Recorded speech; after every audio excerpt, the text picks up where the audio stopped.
ತುಮಕೂರು ವಾಯ್ಸ್ಗೆ ಸ್ವಾಗತ ಸ್ನೇಹಿತರೆ. ಸಬ್ಸ್ಕ್ರೈಬ್ ಆಗಿಲ್ಲ ಅಂದ್ರೆ ಈಗಲೇ ಈ ಕೆಳಗೆ ಕಾಣುವ ಸಬ್ಸ್ಕ್ರೈಬ್ ಬಟನ್ಗೆ ಈಗಲೇ ಕ್ಲಿಕ್ ಮಾಡಿ. ನಾವು ಮಾಡುವ ವಿಡಿಯೋಗಳ ನೋಟಿಫಿಕೇಶನ್ಗಾಗಿ ಬೆಲ್ ಐಕಾನ್ ಅನ್ನ ಪ್ರೆಸ್ ಮಾಡೋದನ್ನ ಮರಿಬೇಡಿ. ಬಹಳ ಕಿರಿದಾಗಿದ್ದಂತ ಸೇತುವೆ, ಇದನ್ನ ಅಗಲೀಕರಣ ಮಾಡಬೇಕು, ಹೊಸದಾಗಿ ಕಟ್ಟಬೇಕು ಅಂತ ಹೇಳಿ ಬಹಳ ದಿವಸದ ಬೇಡಿಕೆ.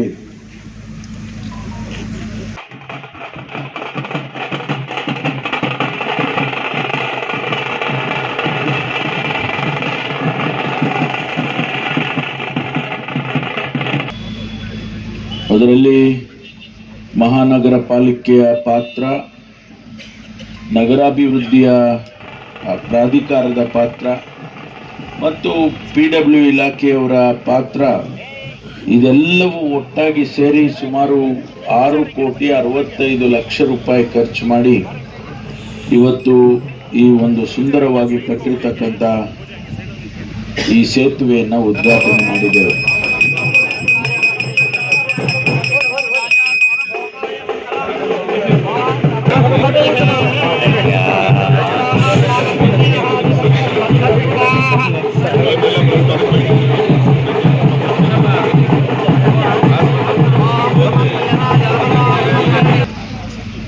ನನಗನ್ಸುತ್ತೆ ಇದರ ಉಪಯೋಗ ಈ ಭಾಗದ ಜನರಿಗೆ ಅಥವಾ ತುಮಕೂರಿಗೆ ಹೋಗಿ ಬಂದು ಮಾಡೋರಿಗೆ, ಈ ಭಾಗದಿಂದ ಅದರಲ್ಲಿ ವಿಶೇಷವಾಗಿ ಮಧುಗಿರಿ, ಪಾವಗಡ, ಕೊರಟಗೆರೆ, ಶಿರಾ ಈ ಭಾಗದ ಜನರಿಗೆ ಬಹಳ ಅನುಕೂಲ ಆಗ್ತದೆ. ಜೊತೆಗೆ ಈ ಎಕ್ಸ್ಟೆನ್ಷನ್ ಏನಿದೆ ಇದು ಕೂಡ ಬಹಳ ಅನುಕೂಲ ಆಗುತ್ತೆ ಅಂತ ಹೇಳಿ ನಾನು ಭಾವಿಸಿದ್ದೇನೆ. ನಿಜ, ನಾವು ಗ್ಯಾರಂಟಿ ಕಾರ್ಯಕ್ರಮಗಳನ್ನ ಕೊಟ್ಟಿದ್ದೇವೆ. ನಮ್ಮ ಉದ್ದೇಶ ಏನಿದೆ ಅಂತ ಹೇಳಿದ್ರೆ, ಯಾರು ಬಡವರಿದ್ದಾರೆ, ಯಾವುದೇ ಜಾತಿಗೆ ಧರ್ಮಕ್ಕೆ ಸೇರಿರ್ತಕ್ಕಂಥ ಬಡ ಜನ ಯಾರಿದ್ದಾರೆ ಅವರು ಬರೀ ಬಡವರಾಗೆ ಉಳಿಬಾರದು.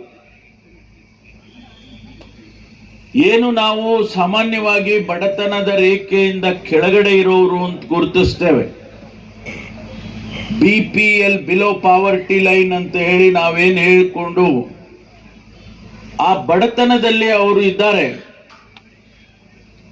ಅವರು ಬೇರೆ ಸಮಾಜದ ಬೇರೆಯವರ ರೀತಿಯಲ್ಲಿ ಕೂಡ ಮೇಲೆ ಬರಬೇಕು ಅನ್ನುವಂತ ಸದುದ್ದೇಶವನ್ನ ಇಟ್ಕೊಂಡು ನಾವು ಈ ಕಾರ್ಯಕ್ರಮವನ್ನ, ಈ ಯೋಜನೆಗಳನ್ನ, ಗ್ಯಾರಂಟಿಗಳನ್ನ ಕೊಟ್ಟಿದ್ದೇವೆ. ಮತ್ತೆ ಈ ಭಾಗದ ರೈತರು ಏನಿದ್ದೀರಿ, ಬೆಂಗಳೂರಿನಿಂದ ದಿವಸ ಬಹಳ ಜನ ಹುಡುಕೊಂಬರ್ತಾರೆ, ಕಾರುಗಳೆಲ್ಲ ತಿರ್ತಾ ಇರ್ತವೆ ನಿಮ್ಮ ಸುತ್ತಮುತ್ತ. ಭೂಮಿ ಕೊಳ್ಳಿಕ್ಕೆ ಯಾರು ಮಾರ್ಕೊಳಕ್ ಹೋಗ್ಬೇಡಿ ದಯಮಾಡಿ.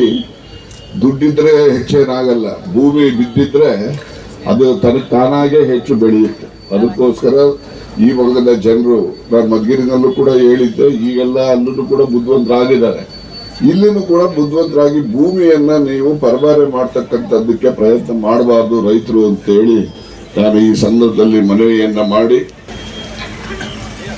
ವಿಶೇಷವಾಗಿ ವಸಂತ ನರಸಾಪುರ ಈ ಭಾಗದಲ್ಲಿ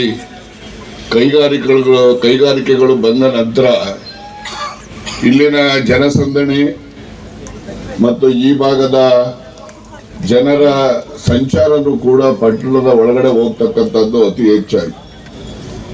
ಒಂದು ಕಾಲದಲ್ಲಿ ಸಿರಾ ಗೇಟು ಅಂತ ಹೇಳಿದ್ರೆ ಇವೆಲ್ಲ ಯಾವ್ದು ಬಿಲ್ಡಿಂಗ್ಗಳೇ ಇರ್ಲಿಲ್ಲ. ಒಂದೊಂದೇ ಇಲ್ಲೊಂದು AK ಅಪ್ಪಣ್ಣ ಶೆಟ್ಟರ್ದೊಂದು oil mill, NR Jagadeesan oil mill, ಅವರು 1-2 ಮನೆ ಬಿಟ್ಟು ಆ ಕಡೆ ಬಿಟ್ರೆ ಎಲ್ಲ ನಮ್ಮ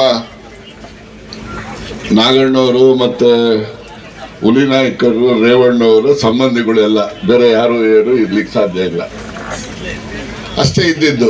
ನಾವು ಇಲ್ಲಿ ಬಂದಾಗ ನಮ್ಮ ಕಡೆ ನಮ್ಮ ಎಕ್ಸೈಸ್ ಇನ್ಸ್ಪೆಕ್ಟರ್ ನಾಗರಾಜು, ನಮ್ಮ ದಾದಯ್ಯ ಸತ್ತೋಗ್ಬಿಟ್ಟವ್ರೆ, ಅವರು ಪಾಪ.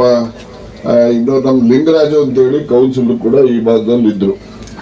ಅವರೆಲ್ಲ ನಮಗೆ ಅಚ್ಚುಮೆಚ್ಚಿನ ಮುಖಂಡಗಳು, ಅವರು ಕೂಡ ಕೌನ್ಸಿಲರ್ ಆಗಿದ್ರು ಮತ್ತು ಜನಪರವಾಗಿ ಕೆಲಸ ಮಾಡ್ತಕ್ಕಂಥ ಒಂದು ಮನಸ್ಥಿತಿಯನ್ನ ಉಳ್ಳಂತವರು ಈ ಭಾಗದಲ್ಲಿ ವಾಸ ಮಾಡ್ತಕ್ಕಂಥ ಮುಖಂಡರುಗಳೆಲ್ಲ ಅವರು.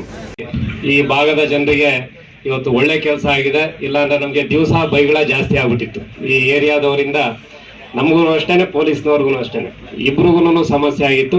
ಆದ್ರಿಂದ ಇದನ್ನ ಸನ್ಮಾನ್ಯ ಪರಮೇಶ್ವರ್ ಸಾಹೇಬರು ರಾಜ್ಯ ಸರ್ಕಾರದಿಂದ ಸುಮಾರು 5-6 ಕೋಟಿ ದುಡ್ಡು ಕೊಡಿಸಿದ್ರು. ಕಾರ್ಪೊರೇಷನ್, ಟೂಡಾ ಮತ್ತು ಸ್ಮಾರ್ಟ್ ಸಿಟಿಲೂ ಕೂಡ ಅಲ್ಪ ಸ್ವಲ್ಪ ದುಡ್ಡು ಕೊಟ್ಟು ಇದು ಬೇಗ ಆಗಿದೆ. ತುಮಕೂರು ನಗರಕ್ಕೆ ವಿಶೇಷವಾಗಿ ಇವತ್ತು ತುಮಕೂರ್ನ ಎಕ್ಸ್ಪ್ಯಾಂಡ್ ಮಾಡಬೇಕು, ಬೇರೆ ಬೇರೆ ಹೆಗ್ಗೆರೆದೆಲ್ಲ ಹೇಳ್ತಾರೆ.